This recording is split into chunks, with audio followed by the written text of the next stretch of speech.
No, like you got certain customs that you have to abide by when you go to a certain country. So you're in Italy or you're in one of these European countries and a nigga come and kiss you on the cheek, you might instantly want to deck a nigga if you're not like that. Yeah. But shit, dude. that's their customs. As much as we like weed, as much as we would like to go to Dubai, we can't bring this shit here. And to them, in the event that they don't give you a kiss on the cheek, you in trouble. Yo, it's beef. It's the moral thing to do. It's the polite thing to do. It's the right thing to do. It's kind of like, well, is that kind of like in the same sense of them thinking like, as an American, you go to another country and then you turn down their food, like that type of shit. Is like in our not in our culture we don't turn down food, but basically this is a like you over here like have some more like we have some read the room type of shit. Have some understanding for the culture, like embrace. I'll take that one in the sense of embracing our shit. How you just said it. I think you said it without realizing that you said it. Over here, we could pass on food. But you over here. But you over here from over there. Right. But being in this place, food is limited. So by you passing on that shit, it's like, yo, you better than us or some snobby shit. Some snobby shit. Right. Yeah. Outside of you may not really like it. Right. To really just sit there and say I'm straight, yo, like what else are you gonna eat? Like everybody offers everybody food here because we know food is scarce. Exactly. And you sitting here walking through this bitch telling people, nah, you good. It's like, yeah, nah, you not good. Now the one thing that they do say is, you know, when the nigga moving sideways or whatever, is that your moral compass is fucked up. Mm-hmm. And I take that one in a sense, and I take that statement to mean some shit like, you feel me? Like you should be able to gauge. Read the room. What's right? What's wrong? There you go. Yeah. So I mean, basically, like nigga, you came over here with your American morals. It's like, yo, you can't even adjust, or maybe you don't even have you don't even have morals. We don't hold that shit. You don't believe in the morals of your land, so you don't believe in the morals of nobody. At all, right? You don't even respect your own home you rules. You want some me. This is it. Yeah. It's like, bruh, in the event that somebody's sitting there, trying to get a nigga to focus on his family, and dog, man, look, man, I gotta get my shit going. Somebody might feel as though your moral compass is fucked up. All the way off. You worrying about the wrong shit type shit. To that person, yo, I don't know what the fuck you talking about, and I don't care. Like, I'm not into that chakra shit. It's like, yo, that's not what I'm talking about. That's not what I'm talking about. Niggas ain't into that chakra shit. I'm trying to get this money. Alright, bro. Alright, you dog. got it, dog. Right, you got it. Whatever you talking about, you got it. Why you gotta be this way, dog? So, yeah, you know how that shit go. Damn, but you told me the music. I still don't understand the music thing, dog. It's okay. It's basically you could play it but not play it. It kind of give us. If we was to play it and create a subject off of that shit, 9 out of 10 the person gonna know what song we talking about, why we talking about it, what we mean when we say whatever the fuck we saying. But they might not be able to hear it if they're on YouTube. Now if we get to this Spotify and shit rolling, then we good to go. Oh. But if they're on YouTube, for one, we might be able to play that. I think on YouTube we might be able to get like a good 10, 15 seconds out of that. At 30, you kind of pushing it. And even with the 10 and 15, we got to make sure we talking about the song and not just playing it. And we got to kind of talk over the song as it's playing. So it's not like a clear scream of the song type of shit. So it's a whole bunch of, basically sounds. Like it basically goes into how it sounds while you're playing it and why you're playing it and shit like that. Because they only paying niggas for 30 seconds worth of music. So 30 seconds of screen or 30 seconds of music on the video, you technically got to pay whoever song that is that you're, you want your business shit. I get you. I'm putting it in the perspective of like certain diamonds that you know, diamonds whose stories you know, whether they be homies or just celebrities, strangers, whoever the fuck, you just know their story or whatever. Yeah. But you're still oddly fascinated by them. Mm-hmm. And it's like, to be fascinated, I don't know if we won't use this one, but whatever. To be fascinated by a chick who's known for her whorish ways and legitimately falling for a woman of which you know her whorish ways. Mm-hmm. To only be upset that she is a woman of whorish ways. Mm-hmm. Sound like a lot of niggas. Especially when she inadvertently, I think I used that word right, Let you know. goes back to her whorish ways, whether it be every once in a blue or permanently. So when she hits a nigga with the line of, just remember, you love me for everything you hate me for, you love the fact that I'm this. Just you hate the fact that I'm this with everybody though. No. Even whether it's with everybody, one or two people or whatever, you love the fact that I'm this and you hate the fact that I'm this. You feel me? Like, think about it like this, right? Quick perspective. You give a fuck if somebody try to say, oh, this nigga must be insecure or some shit. But you get a dumb or you have your dumb and you know what your dumb do when it's game time. You know she suit up, lace her boots up. She ain't never complained, not once, no matter what y'all did. And then that one day, she don't pick up the phone at the time that you call her. Your brain gets to racing. She better not be out here doing no shit like that. And keeping it a buck with yourself, no disrespect to any ladies out there that may be super talented and have a low body count, but you might sit there and think about, okay, well, we're this old and we got together at this age, so you must have had a life in which you acquired these skills. You feel me? Yeah. We all seen Taken.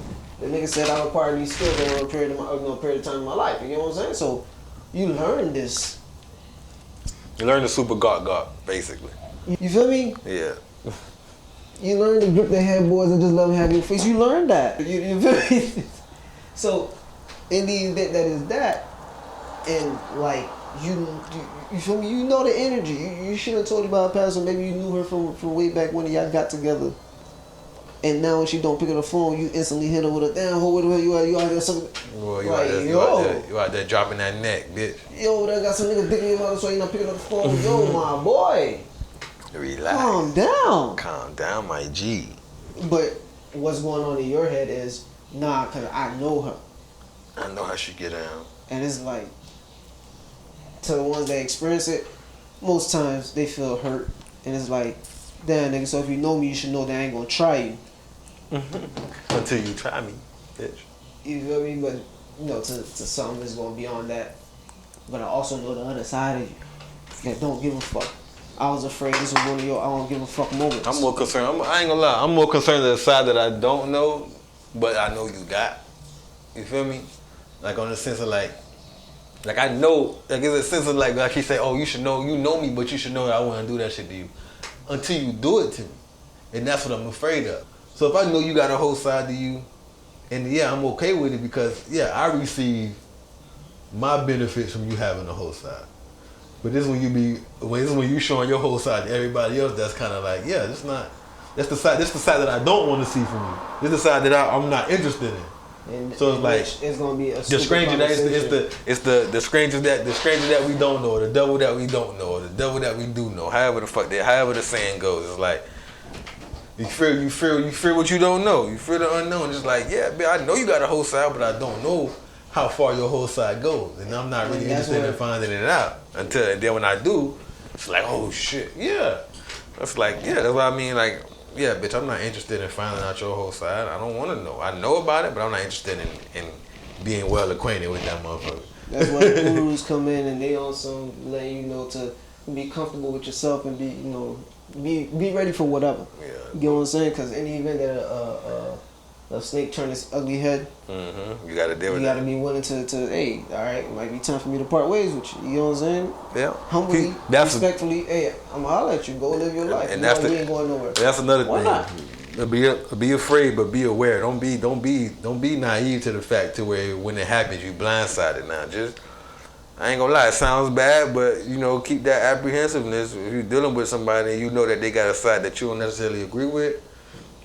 Just know at any given moment that side can always rear its head, come back full force. Even if she honestly try to give up that lifestyle and something, a turn in her life just happened where it trigger her and she fall back into some old shit. You just gotta be ready to either finna stick this shit out or you just be able to leave. You don't want to get lost in the sauce or some shit that you have no control over because it's somebody else's habit and somebody else's handicap. Just like when niggas know. Nigga fall down on hard times. If you a hustler, you know what hustle you can get into.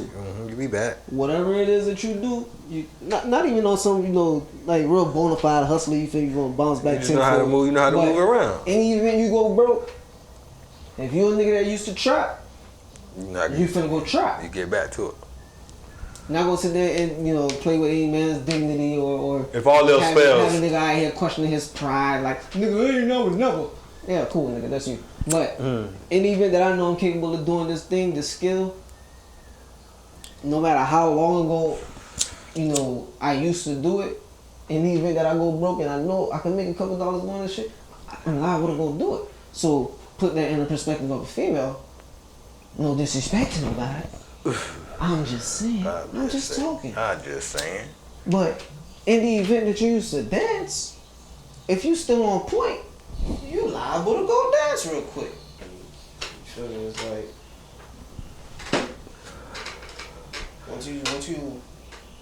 once you tap into a lifestyle, once you see it, once you experience it, you get what I'm saying. You liable to want to go back to it.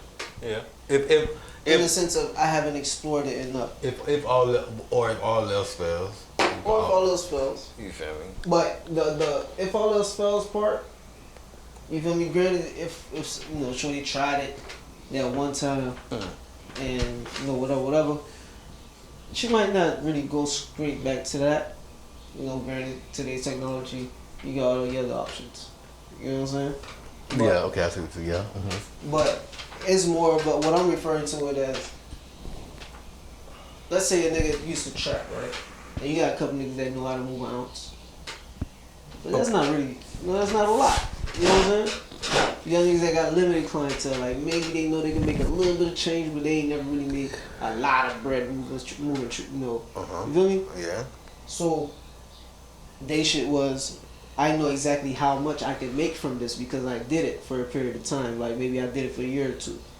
Not just that I did it once, but I did it for a year or two. I did it for I did it in high school. I did it enough. I did it enough to know how to do it. So a shorty who probably did that shit early in her life, lived that life, whatever the case is, and then boom, I banged it, school, whatever born the case again. is, changed. But now, X amount of years later, hit a rough patch, you still on point.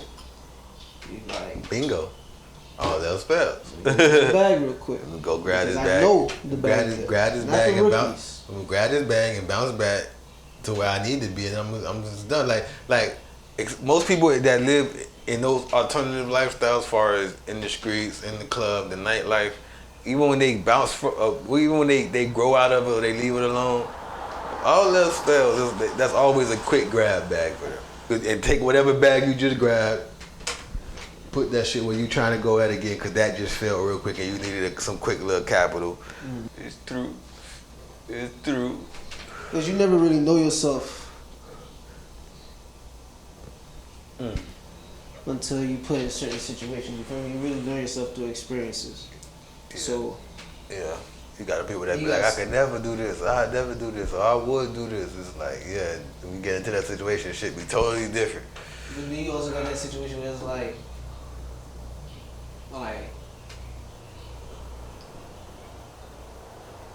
when you, to the person that never experienced a certain thing, right? Like you have some experiences that, while some might grasp to it and feel like, yeah, dog, if you ain't experienced this shit in your life at least once, bro, you tripping. You tripping. And then you got other experiences where it's like, it's cool, I can do without it. Right. I don't need that shit, trust me. You feel me? You experienced it for me, bro. Thank you. All I need is a story. So, it's like insane that you never truly know yourself until you go through like certain experiences. It's like, does that mean you should put yourself in those experiences? Like, should you force those experiences? Yeah. Should you exercise those experiences? It depends on what. Themselves? Oh shit! It depends on what the experience is. It depends on what we talking about here. Now, if we talking about some shit that you gotta have a whole nother, like, you can't just jump into any old thing any old way. Like, it depends on what experience you talking about. If you talking about you want to experience some street shit and you just want to jump in and jump out, nah. if you want to experience some traveling shit, yeah, you might want to. You could jump into that shit. There's still some rules and regulations to that shit, because you need to know where to go, how to travel, and all the other shit. But it's a little less dangerous than trying to jump in the streets of some unknown shit that you know. And if you want to learn how it's a little less of an immediate thing. I want to experience what it is to be like to swim around sharks. You got some shit you could pay for to get in some cages and right. But let's specify. Immediate. The immediate part. Just remember, this is not conversation. This is facts. This is facts. You feel me? You get your ass in the streets. You probably spend the time clock up a little. It's an experience versus the time that's gonna take you to fly to that country. That part. You feel me? So take it easy. Immediate. It's an immediate turnover sometimes. Sometimes you don't get the small consequence or the small repercussions. Sometimes your repercussion can go here. ASAP. You feel me? Certain people, motherfuckers I done seen, a lot of motherfuckers that done got put in the dirt for stepping on the shoe, and a lot of motherfuckers who done punched niggas in the face is still living. Sometimes the consequences ain't even. You don't know which one your consequence is gonna be. Don't be just nigga even to be out here. Trying to tell a nigga where you coming from. You feel me? You just finna stand on you just not finna stand on and stand anywhere and be like, yeah, this is what I'm finna do right here. Nah, dog. Why I can't just chill without the other shit? You be all up in my phone when I put it down. I was about to get a 7, now I need an ounce. When I leave, you call my phone. When you coming back, wanna know my location like a Uber app. Wanna get high with my niggas while we talk paper. Roll it in the guava leaf for the raw paper. Eyes low, bloodshot.